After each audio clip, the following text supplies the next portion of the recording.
Hello and welcome into another edition of the Short Player Profiles. I am your host, the Fantasy Football Joker, Jack Lusney.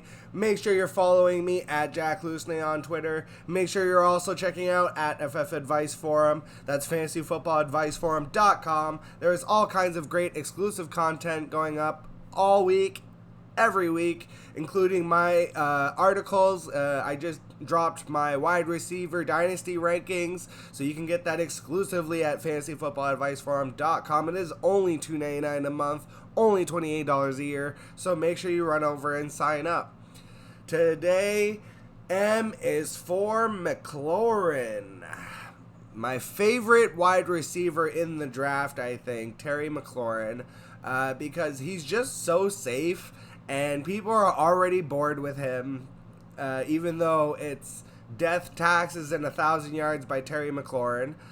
Even his rookie season, he only missed it by, I think, about 80 yards. I think he had 919 yards.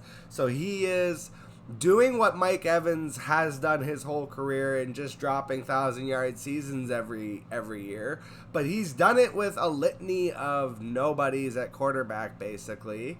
And on top of that, you can argue that now he has a somewhat more stable quarterback situation. And I'm not talking about Sam Howell. I actually like Jacoby Brissett as just an average NFL starter. So it just makes me feel comfortable that if for some reason Sam Howell doesn't work out, that they actually have a viable option at quarterback, and that I would see that as a boost to Terry McLaurin's value. The other reason I love McLaurin is he's just going later than a lot of similar producing wide receivers. So you look at a guy like a T. Higgins, who I've talked about as being too expensive for my taste because of the production that he provides and the fact that on his offense you have to compete with Jamar Chase and Tyler Boyd and probably even like Irv Smith and whatever catches out of the backfield that they use. So Burrow spreads the ball around a little bit more, whereas in Washington you would expect Sam Howell to basically hyper target Terry McLaurin and Jahan Dotson because you've got Logan Thomas working his way back. They've got a couple other pieces like Curtis Samuel, but I don't really see them having true options outside of those two guys.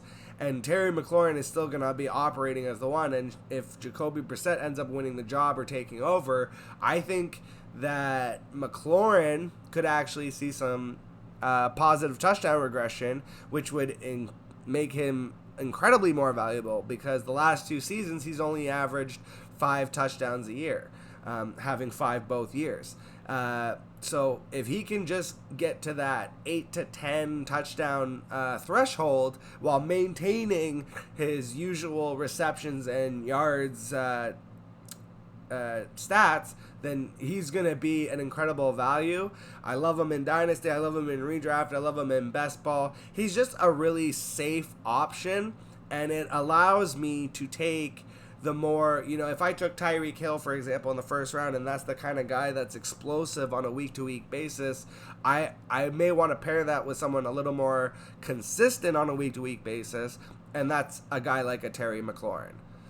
Thank you so much for joining. Make sure, again, you're following me at Jack Lusney on Twitter. Please like, comment, subscribe this video. It helps so much with the algorithms. It takes 20 seconds to do all that. And then make sure that, again, you're going to fantasyfootballadviceforum.com, signing up. It is only $2.99 a year. There's a great, $2.99 a month, $28 a year. There is a great community building over there. It's a lot of fun, so make sure you go and check it out and have yourselves a great week.